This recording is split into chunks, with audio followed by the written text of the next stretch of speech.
जय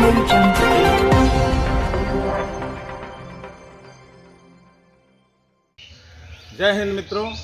आज मैं 15 अगस्त और 26 जनवरी के दूसरे दिन करीब 20-25 वर्षों से दूसरे दिन घूमता हूं और घूम करके जो आप ये देख रहे हैं तिरंगा लगा हुआ है। बहुत जगह तिरंगा को पटाखे फहराए जाते हैं और पटाखे फहराने के बाद, झंडा फहराने के बाद लोग मिठाइयाँ खाते हैं और मिठाई खाकर चले जाते हैं। लेकिन भूल चूक से ही यह तिरंगा सड़कों पर गिरा पड़ा मिलता है। इससे हमें बहुत दुख होता है।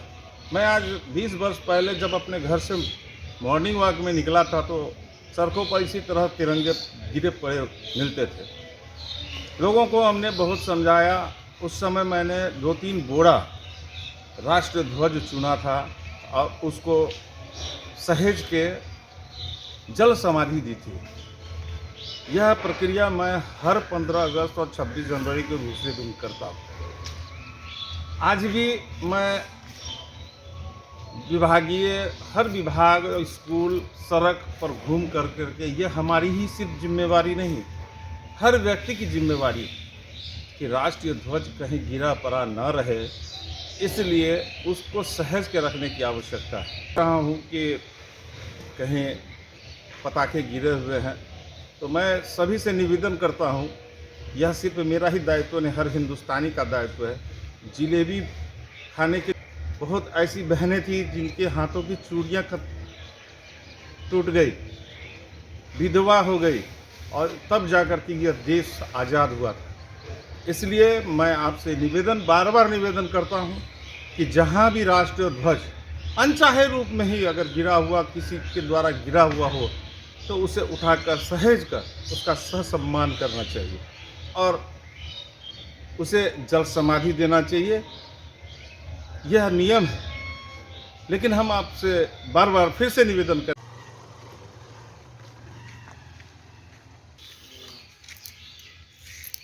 इसके बारे में पता है? क्या पता है? चीर के फेंक दिया होगा। नहीं, ये क्या है? तिरंगा है तो इसका सम्मान होना चाहिए ना। कोई चीर के फेंक दिया होगा। और ये देखिए, ये बता दूं, इसका सम्मान हमें जरूर करना चाहिए। ये विभागीय लोगों से भी निवेदन करता हूं कि ये बार बार बोलने के बावजूद भी इस प्रकार की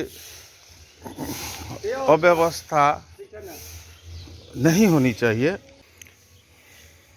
मेरे पिताजी भी आर्मी में थे और 71 की लड़ाई में इन्होंने बहुत बड़ा योगदान दिया था और उसके बाद हमें भी फौज में जाने की लालसा रही है। किसी कारणवश मेडिकल में मैं छट गया था, लेकिन समाज सेवा का जो ऊर्जा है मेरे पिताजी ने हमें दिया कि देश की सेवा नहीं तो समाज की सेवा से ही देश की सेवा संभव है। तो इसीलिए मैं उस समय से ही जब ये घटना हमारे साथ हुई तो मैं उस दिन से ही दूसरे दिन सवेरे 15 अगस्त और 26 जनवरी के दूसरे दिन उठकर उसका सम्मान करता हूँ। झंडे को चुनने के बाद क्या प्रक्रिया रखते हैं और रख करके इसको जल समाधि देते हैं।